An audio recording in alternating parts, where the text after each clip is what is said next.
Okay, there we go. We're officially live. We'll give people a moment to start joining us as they'll only just get the notification. Let me just put in the comments that people should say hi as they join as well. So we've got that there.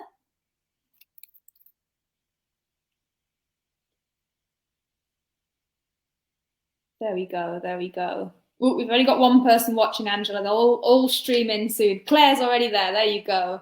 Hey, Support, not missing a beat. no, my sister's there. We just left on Friday and I miss her already. Oh, Debbie's here. Hi, Debbie. Hey, Debbie. Good to see people joining. Oh, I don't. Hi, Gwenny. Nice to see you. Hi, Granny. Hi, Scott. Scott. Hi, Jay. Looking forward to you in the comments as well. Hi, Will. There Hi, you go. Laurie. Everyone pouring in. Wonderful. Claire's missing you too, Angela. Oh, don't get me started before I start. Focus on the story. That's it. That's it. Well, we'll give another couple of minutes. Well, maybe just a minute or so before doing proper introductions, Angela. Yeah. Let people stream in, but glad to see so many people immediately at their phones waiting. Oh, we've got Moira as well. Hi, Moira. Hi, Moira.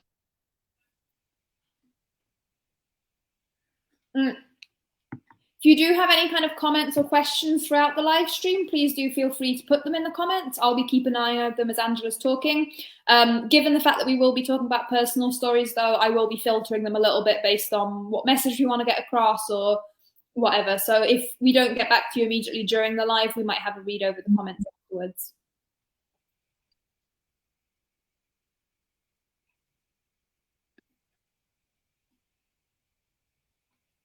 How are you feeling, Angela? You've said you were looking forward to this all day. And then I started being nervous and then more nervous, then more nervous. But since I've come up and spoke to you for a while on that, I'm fine. Good, good. Well, I think when it comes to the heart, you can't do any wrong, can't say anything wrong. So it's absolutely. Bring it on, Isabel. I will. And I know from our earlier conversation that this is going to be one of the most powerful live streams we've done so far. So thank you, Angela, for coming on. So to get things started, I think we need to acknowledge we're going to be talking about Angela's lived experience of trauma. I think in particular, we're going to be focusing on kind of a survivor's experience of getting justice. And because of that kind of topic, I want to say from the start that this could be triggering for some people, especially if you've been through things yourself, or it might be distressing in some way at least.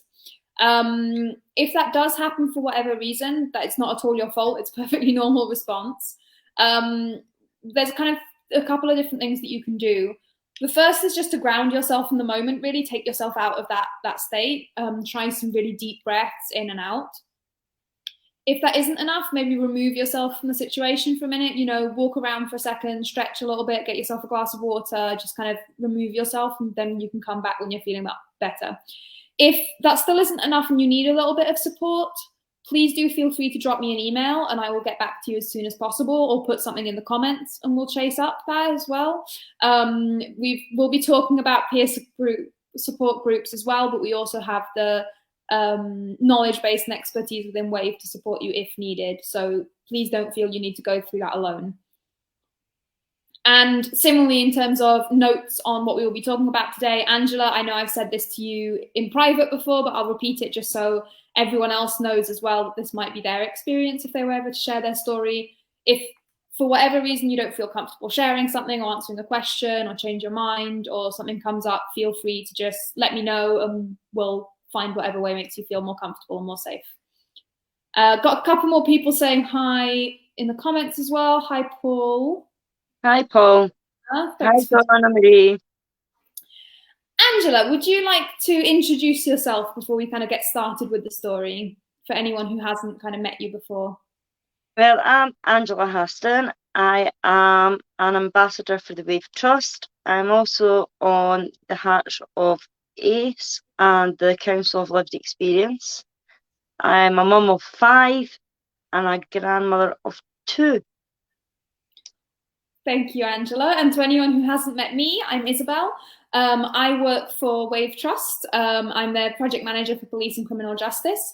But I'm also an ambassador for their 70/30 campaign, and I've been running these live streams for the past while. And I'm absolutely honored to be joined today by Angela and to get a chance to have a bit of a chat with her. And what we're really hoping to get out of today is to let people know that they shouldn't give up, even when they've been through hell. Because we're not just reliving this for the sake of it. We're not just pulling it out just cause. We really want to make sure that people know that there is hope out there and that they shouldn't give up on what they're going through. So, Angela, I might start off with for kind of a first very vague question to let you steer it where you feel is most relevant. What do you think was the biggest step towards you doing better after everything you've been through? I feel that actually lifting the phone and making that call after 22 years of keeping it to myself and Jay,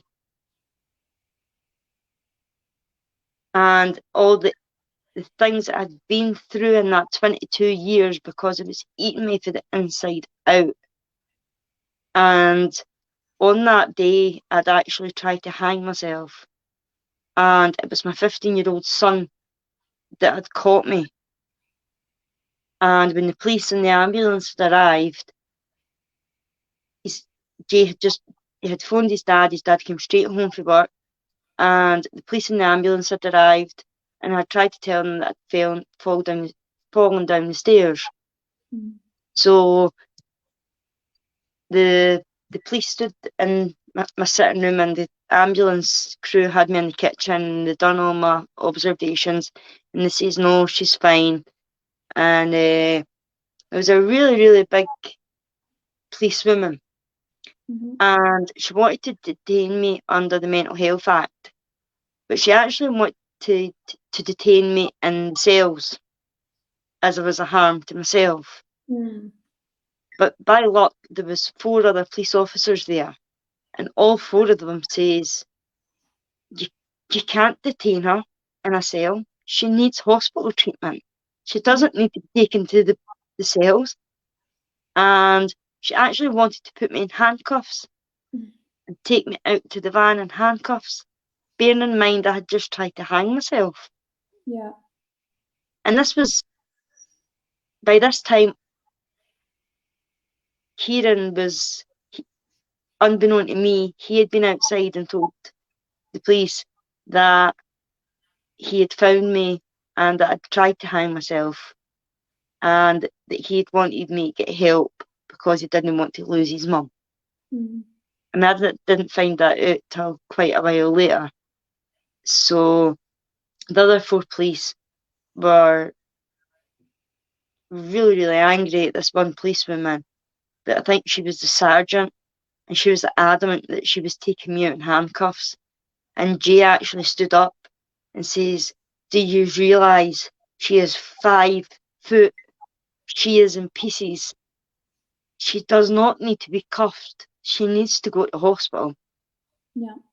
And all the other 4 police officers were saying, you're absolutely spot on. So that's what they did. They took me into the police car and they took me down to hospital, and I got assessed. And when they brought me home, me and Jay sat for just a couple of minutes, and he says, Angela, you need to get help. You need to get help. And I says, right, we both need help because we're carrying too much.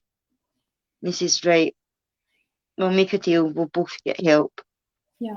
And at that, I looked at my daughter who was sitting, and she had a pair of denim shorts on. I'll never forget it. And I says, I can't hold this any longer. And I actually lifted the phone and dialed 999. And the policeman actually says to me, when I explained to him what the situation was, at one point he turned around and says to me, and did you say no? And I says, excuse me, I was 14. He says, yeah, okay. And I thought, oh no, what have I done? what have I just done? They're not going to believe me. But when the first two plainclothes officers, two actual policemen came out, took a mini statement, and after that the CID came out, and from then on they were absolutely fantastic. And to this day, what they've actually done is, it used to be that if you had been raped or groomed like I was, your case always got put to the side if a new case came in. Mm. So the difference, my case lasted 5 years, which is just, it was 5 years of absolute hell. And what it's actually accomplished in the police, in West Lothian anyway, is they've now got a historical police unit that only deals with historical cases. So if anybody has been hurt 20 years ago, 30 years ago, 40 years ago, you will get seen straight away. Yeah. And your case won't keep getting put to the side, put to the side, put to the side, put to the side like mine's did. Mm. So if anything good came out of that being 5 years, was that they actually recognised there was a problem. Yeah. And so that's actually what brought me to do it on that day. Mm-hmm. I think that was.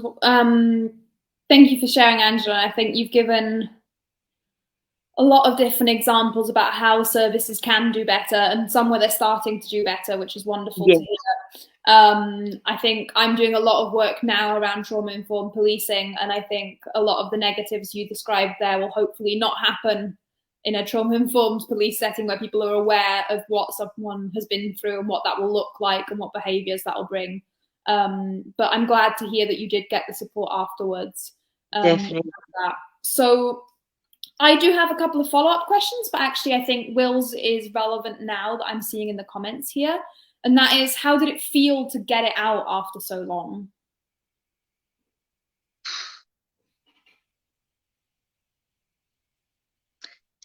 I felt like nobody would believe me, if you wanted me to be honest. Mm-hmm. I really felt that no one was going to believe, why did you wait this long, and things like that. Everything goes, all the different things go through your head. Yeah. But to know that the process had started, the one thing that kept me going through the 5 years was, straight away, he wasn't allowed to go near kids under 16 on his own. Mm-hmm. And that to me was a blessing straight away. So I knew from the minute that he got charged, that was one of his bail conditions. Yeah. So to be honest, yeah, when I got it out and that happened, I was actually elated at that. That's really good. And I think that ties into one of the other things I was going to ask you, Angela, that we talked about before. And that is, how did it feel to get justice? Because I know that you mentioned to me that you had this idea in your head that didn't necessarily play out quite how you thought it would. I went through 5 years of wondering, what will I do if they find I'm not guilty? What will I do if they find I'm guilty? What if I get not proven? And all I wanted to do is to be able to say to him, because by this point it was 26 years, you've took 26 years of my life, and now I'm taking it back. Mm. And I got to say that, and I got him in prison for 6 years, and he's on the sex offenders register for life. But the trauma that he's put me through just doesn't disappear. Mm-hmm. I mean, I thought guilty, it would be a whole new life, it would be wonderful. He'd be behind bars and I'd be able to live again. And it just doesn't work like that, because the trauma doesn't go to jail with him. The trauma stays up here. So that's when I realised I need to work on me. Mm-hmm. for all these years I've been working on him, he's been getting my attention still after all these years. So now he's in jail, it's time for me. I need to work on me. But I thought I would be elated and everything would be great, that's it, I've got justice, people believe me. And no, it just didn't work like that. It's not all black and white, unfortunately. And I No. think trauma is embedded in your body, really. That's what happens with trauma. And of course, it takes time to heal that. Given that it wasn't that kind of, straightforward elation that you'd maybe built up in your head, and I know that probably people watching here who might not have started asking for justice, is it a process you'd go through again, even when you had problems with, the initial kind of police situation, even if it went on for 5 years, would you go through it again? A million times. A million times. Because I would still be sitting here and he would still be pulling these strings. Mm-hmm. I needed to cut these strings. And even if he had got a not guilty, I would know I had tried my best. Yeah. I would know that I had got his name out there so people would still have been wary. And I would do it all again. All again. He wasn't safe to be around kids. Yeah. 100%. Is there anything you'd say to people who are in a similar position you were before you started all this? If you've got support, make that call. If you want to make the call, get support and then make the call. Because it'll stay with you forever. It never lets go. As much as you think that you can just box it away, you think you've boxed it away, it manifests in so many different ways. It comes out in so many different ways. You need to, if you can, there's so many people out there who can't get justice because the perpetrators died or they can't find them. If you can try and get justice, go for it. Go for it. I'm seeing some really supportive comments coming in, Angela. I think they're all agreeing with you strongly. Hopefully that'll give some strength to other people who are in a similar situation to you there. And I think, we also need to acknowledge what you just said there, that not everyone can seek justice. And I want to make it very clear that you can still heal from trauma and you can still take those steps in a positive direction if that isn't an option available to you. Yeah. Mainly because no one's journey to resilience, to coping looks the same. There isn't one straightaway pathway. And nobody's trauma manifests in the same way, Angela. I think you were saying there about it coming out in different ways. I think we often stereotypically think of trauma as, maybe just PTSD, just, conscious flashbacks or different things like that, rather than understanding how it comes out in all these other different ways. Do you want to talk about any of the ways your trauma was kind of manifesting before you really put a name to it or spoken out about it? Mine's was, I had a tendency to, when I was really, really low, and that was quite a lot, to be honest, I was very suicidal all the time. And there was, I would say, maybe a dozen times that I have tried to take my own life. How I'm here, I have no idea. And I've got bipolar with manic episodes. This has been brought on. I've got complex post-traumatic stress. I've got emotional outbursts. But with the bipolar, with the manic episodes, when I would take a manic episode, I would black out. And what we later discovered was I would black out, and it would be Jay I would black out with.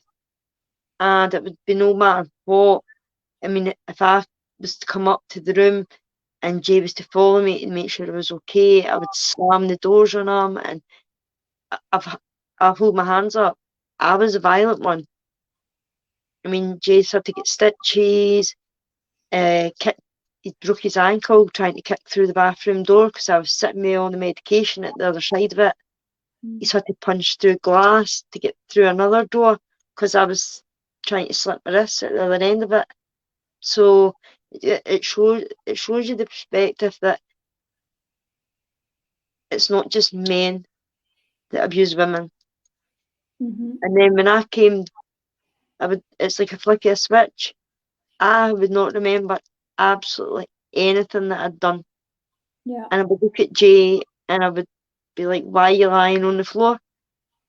And he's like, because I broke my ankle.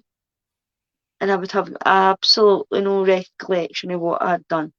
Until one time I called him my abuser. I says, get away from me, you're my abuser. And that was when it all clicked into place. Yeah. And since then, I went through all that in counselling. And instead of being violent, it's emotional outbursts I have. I just start crying, which is a lot more healthier than being violent. Yeah. So definitely it was, and I think it was more horrible not knowing what I had actually done or said, because some of the things I said were vile things that would never have came out of my own mouth. So it was manifest in many different ways. Yeah, and I think that is a really powerful example of how trauma can kind of come to light in ways that you're not aware of, or people might not automatically attach to trauma. It might just come under a diagnosis label or something. I know that we might touch on this a little bit more with Jay, maybe with your family in a kind of intergenerational live as well, so I won't dive into that too much, because I know that we do have one of those in the works, and I think it'll be something that a lot of people will be interested in to have a look at, not just hear from individuals, but actually get a feel for how that works in dynamics, because these things never happen in a vacuum.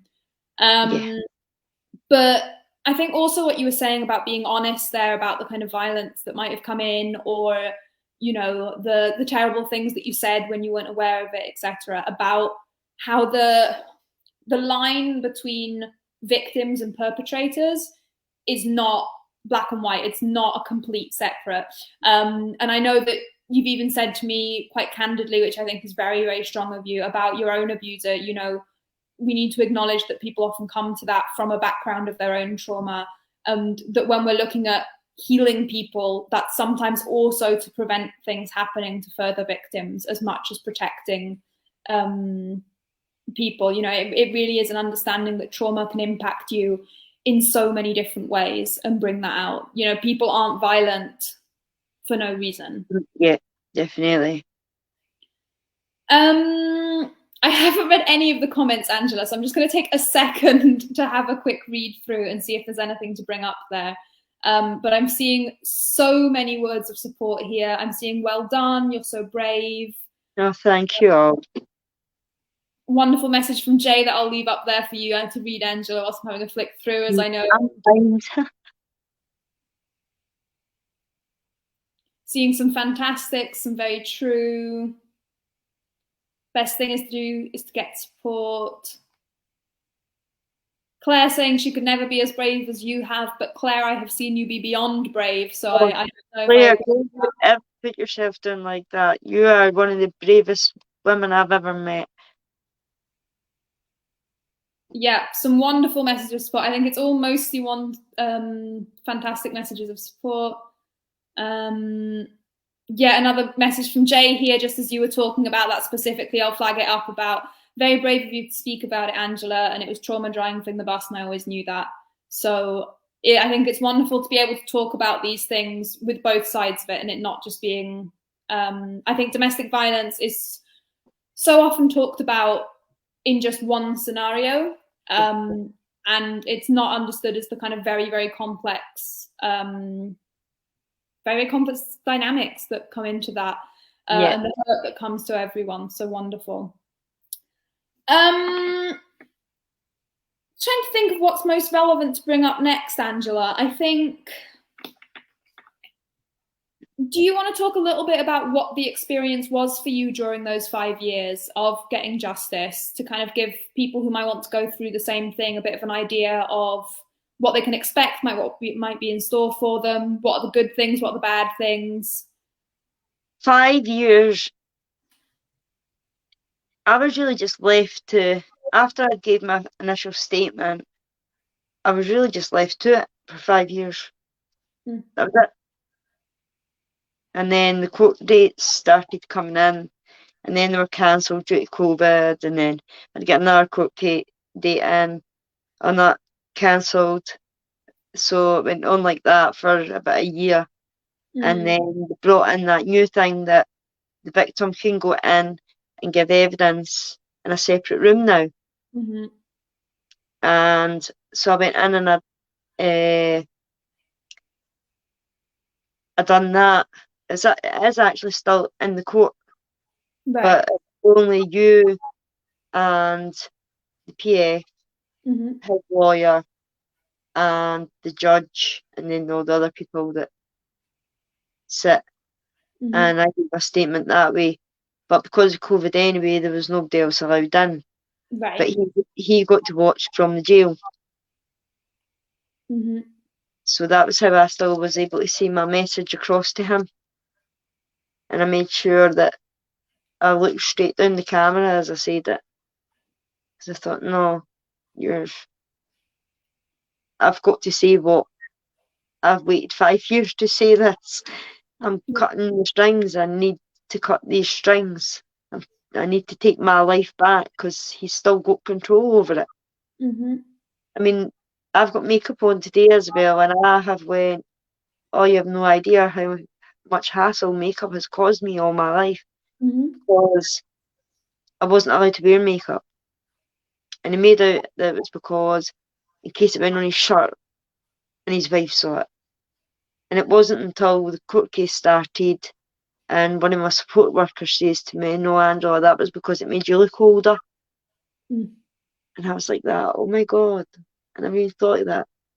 So Yeah. because he banned me from wearing makeup, it's took me all these years to actually start wearing makeup again. And I've really had to battle with myself to start wearing makeup again. And it's only few and far between. I mean, I think that's an example of things that you would only know through lived experience, really. I don't think that would have ever occurred to me on my own. I think makeup, we often talk about, do you have to wear it? Do you not have to wear it? Yep. All that, especially for women, things like being work appropriate and other stuff. But to see a kind of not having any choice and not having any control over that, I think that's just another example of things. And I know that one of the biggest things I hope that we're getting across, not just this live stream, but all the live streams that we're doing with 7030, is the importance of people who've experienced trauma having a sense of control in what they're doing and going forwards. We talked about, trauma-informed policing earlier or whatever, but in all of this, if we can change things, I think for me, what would matter is making sure that other survivors feel empowered and feel like they have some sense of control over what's happening. And you know what as well, that's one of my favourite words, is empower. Mm-hmm. Empowering is such a huge word. If you can make somebody feel empowered, or somebody can make yourself feel empowered, it's such a huge step. And that is what I hope to bring tonight, is to empower survivors to make that step or cut the ties that maybe a perpetrator's got on them. Mm-hmm. And say, no, you haven't got that anymore. I'm me, and take control back. Yeah. Because until you do that, you can't live. You can't live. It was going to be him or me, and that was a choice I had. And I had 5 kids. So, and it's hard to fight back. It really is. Absolutely. I'm getting there slowly but surely. And I think that to me leads to another question, Angela, which I think you won't be the only parent who has been through trauma in the slightest. And I know that you mentioned that your son was one of the ones who walked in when you'd attempted suicide. And I know that you still have children who are quite young. Yeah. What kind of difference has having all of this knowledge accessible made to you as a parent? Oh, a huge difference. And that's what that it kind of makes me feel guilty about Kieran. Mm-hmm. Kieran did see a lot, whereas the other four didn't really see anything much like that, either because they were too young, or like JJ's only 7, so he never saw any of it. Yeah. So it's Kieran who's it hurts. It hurts knowing that. But I don't know what. I know Kieran kind of cuts himself off when it comes to things like that.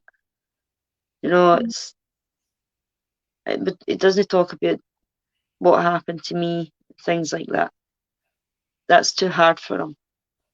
But I'm hoping in time. I think he just needs time, and then he will sit down and. But no, now he knows what actually happened. Yeah. Whereas when he found me, he had no clue. Mm-hmm. He just thought his mum was being crazy. So Yeah. now he knows exactly what happened. He knows there's a reason for the way I acted. Mm-hmm.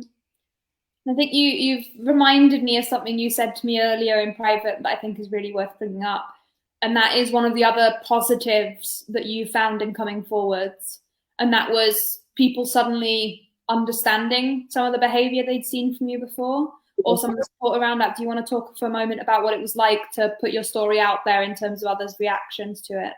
Yeah, because I mean, the amount of time they've seen the police in the ambulance here for me, I'd either taken a bipolar episode or had tried to commit suicide, and so people were always saying, "Oh, police were at Angela and Jay's again," or Angela was taken away in the police car, and was staying in a really small village, so it was small village mentality.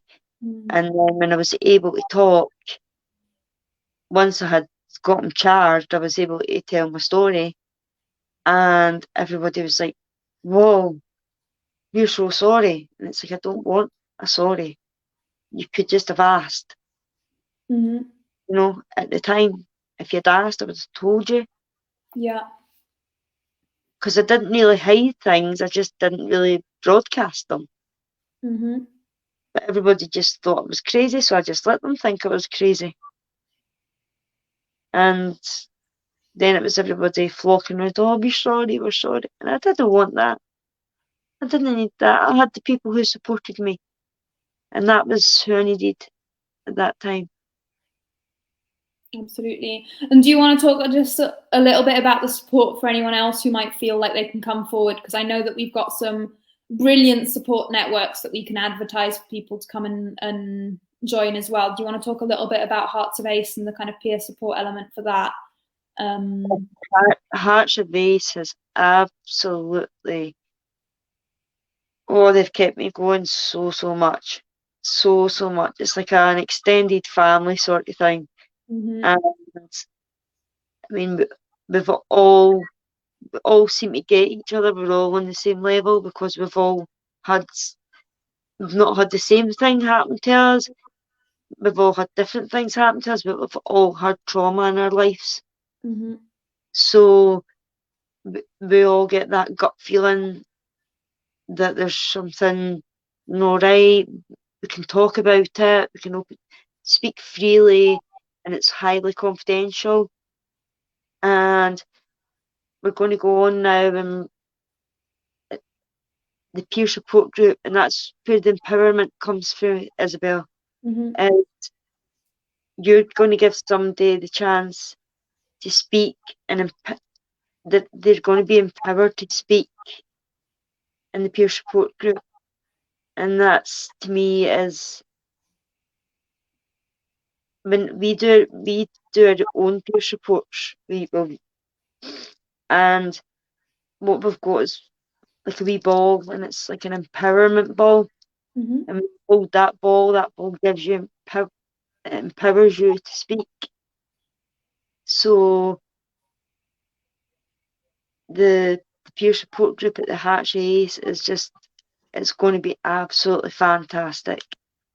Definitely. I just There's highlighted yeah, Jay's comment there, as that's a little bit more information for anyone who is interested in Hearts of Ace. It's Hearts of Ace at wavetrust.org.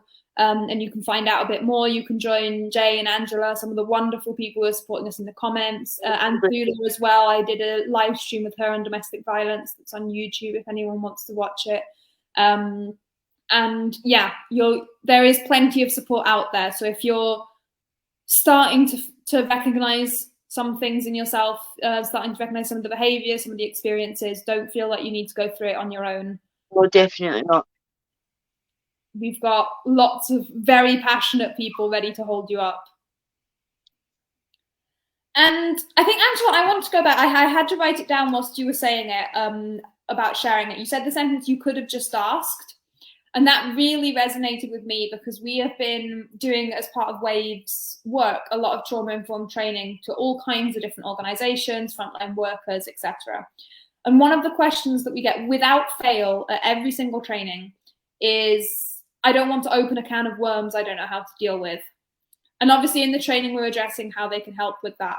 But I kind of wanted to ask you, what kind of difference would it have made if people had asked? You know, what would that have looked like? What of a difference would it have made in your life?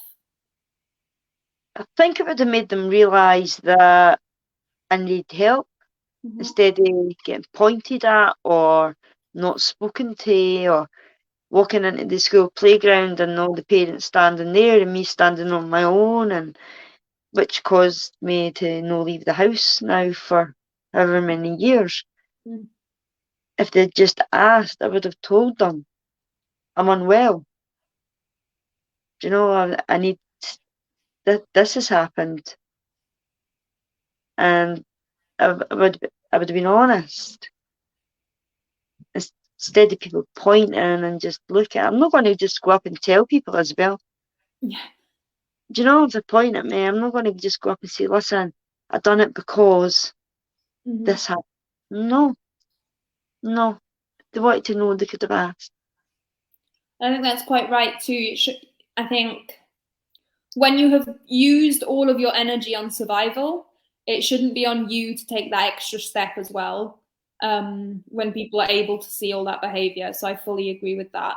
And I think, going back just to the questions that we get a lot in training, would you have wanted them to ask, even if they weren't, trained to, be psychologists, to deal, the experts on trauma or whatever it might have been, if they'd just been another human being willing to listen and understand, would that Yeah, rather than make assumptions, rather than assume that something bad had happened in my house. Do you know, rather than think that whatever they were thinking anyway. Yeah. Just ask, and I would have told them the truth. And if they had a sympathetic ear, even better, I had somebody to speak to. I really hope that anyone watching who doesn't have lived experience, though as well if you do, that you can take away from that sometimes just being willing to listen and just being willing to be kind and being willing to ask can make all the difference in the world. We always say that just having someone who believes in you is the first step to building resilience, is the biggest thing that makes a difference. Absolutely. It makes such a difference. And Jay was the first person Jay actually was the first person to point it out to me. Because when I first got with Jay, my perpetrator stayed straight across the road, and he started shouting at Jay. And Jay says, "What's his problem?" He says, "That's my ex-boyfriend." I went, "What?" Says, that's my ex-boyfriend. And he went, Angela, he's not your ex-boyfriend. He says, he's far too old to be your boyfriend. He says, do you realise what's actually happened? Mm-hmm. And it was Jade had to sit me down and explain it to me. And I was like that, whoa. I didn't even realise. I had no clue. That's one of the darkest sides, I think, of grooming, of that lack of awareness of what exactly is happening to you. Yep. Yep. I don't even know exactly how to phrase the question on that, but could you elaborate a little bit more for people who haven't been through it to really understand what it means to not know what's happening to you? Now what happened was he made out that he had never done this before, and he thought I was the most beautiful girl in the world, and he got me to start babysitting his kids, but he would get his wife paralytic drunk, and then he would come home and he would do things to me. And when his wife was at work, he would get me to go over and do things, and he would take me and his dog and his kid away a walk into the woods, and he would take me away into the woods and do things to me in the woods. And when I was 15, in March, he actually got me a job beside him, which was, I wasn't legally aged to leave school for another 7 months, Mm-hmm. but he'd groomed my mum as well. Mm. So it convinced her that, oh, she's better off leaving school now. I'll get her a job beside me, and I'll work her up, and I'll work her up, and I'll work her up till she's, because he was a manager, and he got me in beside him. And after the first month, he came to me and he says, Angela, you can't work here. You've not got a national insurance card, because I was too young. Mm-hmm. And I ran to him and ran. And I says, I can't work here. And he was like, 5 minutes. And he came back because he was a manager. And it was like, that's you sorted. But I got moved to a different department. And Mm-hmm. what you'd do is take me out to his car in the car park. Because he had the master keys or the offices, he used to just take me into any of the offices and anywhere, anytime at his work. And then one of the times he was in the bath and he phoned over and he says, can you come over? And I went over, and his 18-month-old son was in his bedroom, and his 7-year-old stepdaughter was in her bedroom. And he asked me to have sex with him. And I says, no. He says, your kids are there. Does it matter? He says, your kids are there. He says, so? So he lay on the hallway floor. So his son's door was looking right at us, and his son was behind the stair gate. And it just reminds me of that advert that's on the TV with the wee kid behind the stair gate. And he says, well, if you loved me, you would do it. And I was like, no, the kids are there. And he says, well, sit down and give me a cuddle. So I sat down beside him, and he actually had a skirt on, and he actually just lifted me up, and he actually raped me that time. And his wee boy and his stepdaughter had ginger hair, and he kept saying to her, get into your room, you ginger wee bastard, and things like that. And his stepson standing, daddy, daddy, daddy, daddy, at the stair gate, and the tears are just flowing down my face. And once he was finished, I just upped and ran, and I was gone. And then it was all this sorry, sorry, sorry. I thought you really did want to, and that Yeah. was Really managing to turn things round, and oh, it was good. I can't think of any other way of saying it, really messing with your head. Oh, definitely. And I'm seeing heartbreaking from Will there in the comments. I mean, absolutely. And I think the thing that surprised me at least was even being able to get, you know, your mom convinced that, you know, of the different situations. It's that fully being able to manipulate the situation around them. So I'm really sorry for you, and I'm sorry for anyone else who's relating to this. But do be aware, especially if you're that young, that that was not a relationship. No, It no. wasn't. You know, maybe we'll be the J in this situation and say you did not deserve that and deserve better. I mean, he would come to school and pick me up in his car and everything. And I'm saying to all my friends, oh, there's my boyfriend picking me up in his car because of the big flashy BMW and stuff. And he thought it was cool as well. And I'm looking back, I'm thinking, what was he even thinking? It doesn't make sense. It really doesn't. And I think if anyone is on the outskirts of a situation like that, ask questions. I feel like there were many people who could have flagged that up and maybe didn't, or didn't have the full picture and saw one thing and wondered, that's a bit strange. But I mean, he would come in at the house and say, hi, Ma, I'm away up the stairs to see the Wayne. Now, I was the Wayne. Now, Ma's mum, the Wayne's kid.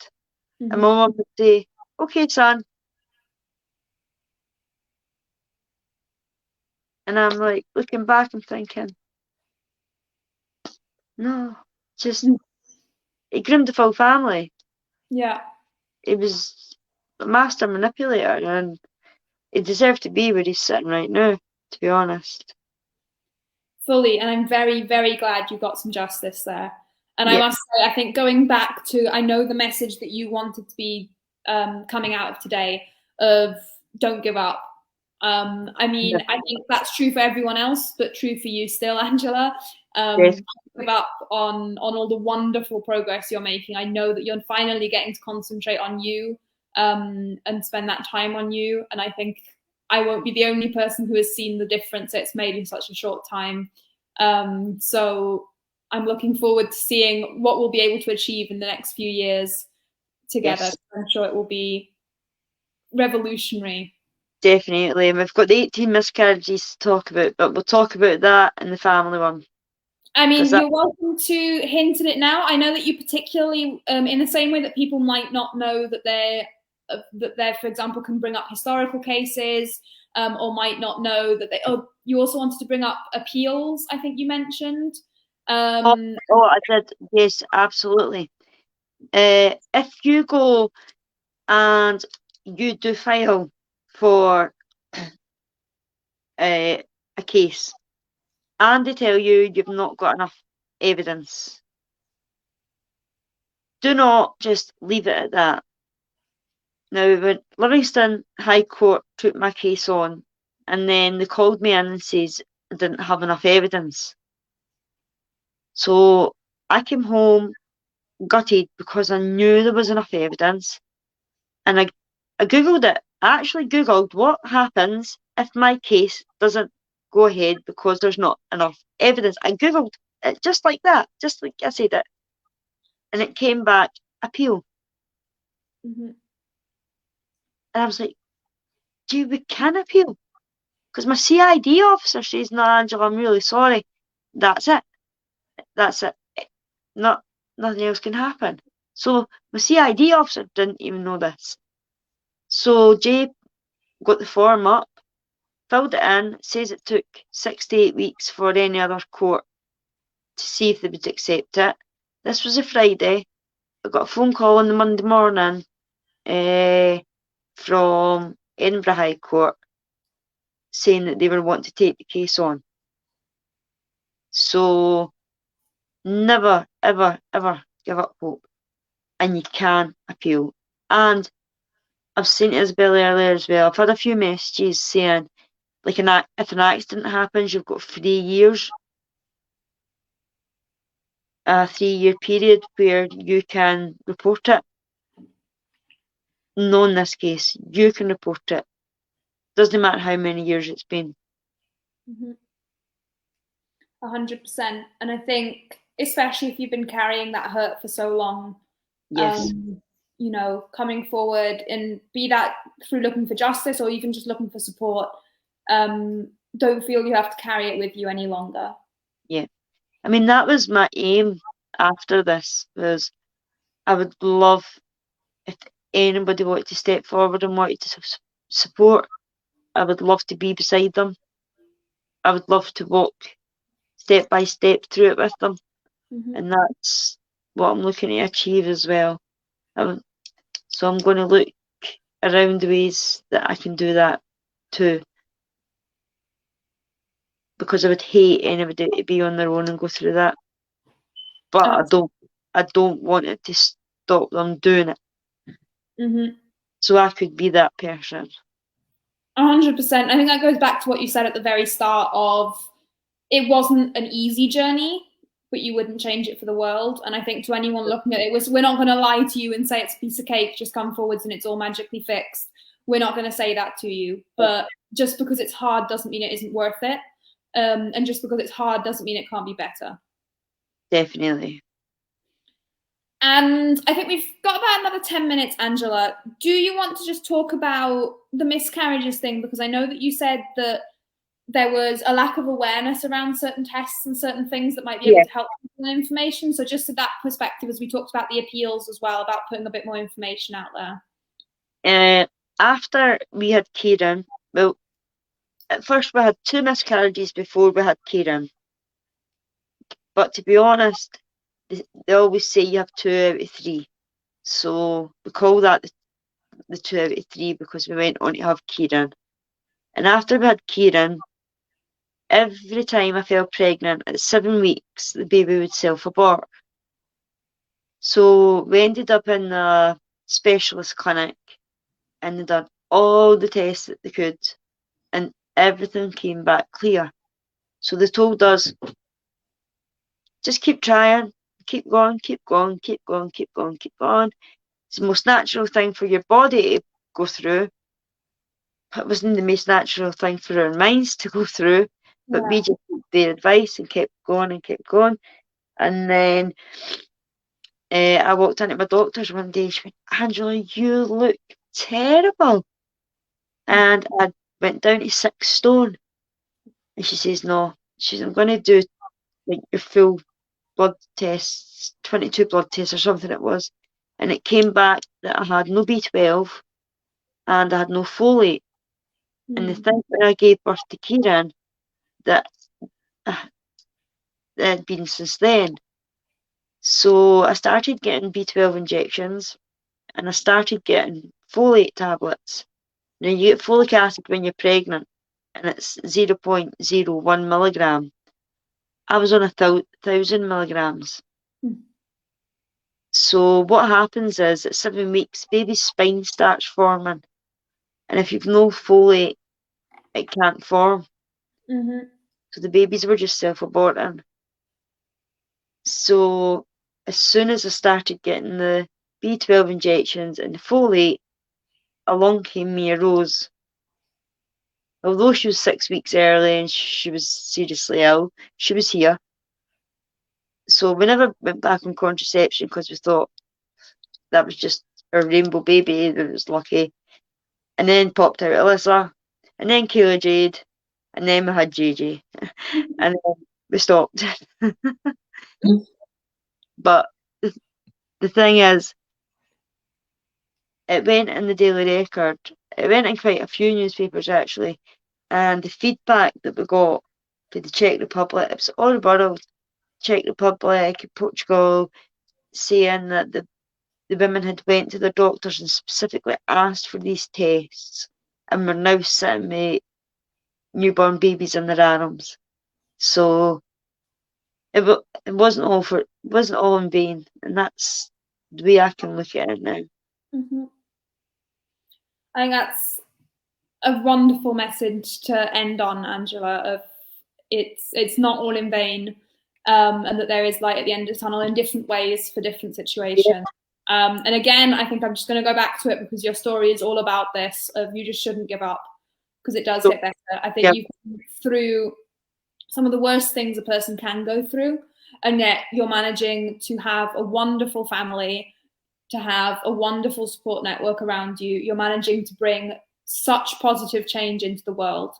And I'm sure anyone else would be capable of the same things with just that little bit of support, that little bit of hope. So I think thank you so much for coming on, Angela, today and sharing all of that. Is there any last thing you want to say? Just never give up hope. Hope. Hold on to hope. Absolutely. Really hope. Yeah. Thank you, Angela.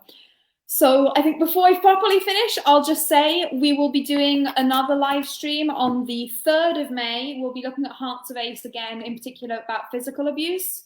So if anyone is interested in finding out a little bit more about a specific adverse childhood experience, please do come along. It'll still be on the 7030 Facebook page. And on the 17th of May, we'll be having a wonderful interview around trauma-informed universities as well. So keep an eye out for that. Angela, you have been absolutely fantastic. I'm seeing some amazing comments in the chat on that as well. I'm looking forward to having you on some of the future lives and maybe even the intergenerational one at some point. But thank you so much. Thank you to everyone who's joined us in the comments. You've been wonderful. I have seen so many messages. I think I've getting distracted by the number of hearts and support that's coming up there, Angela. So very glad to see that. But yeah, thank you everyone and have a good night. Thanks for having me, Isabel. You've been fantastic.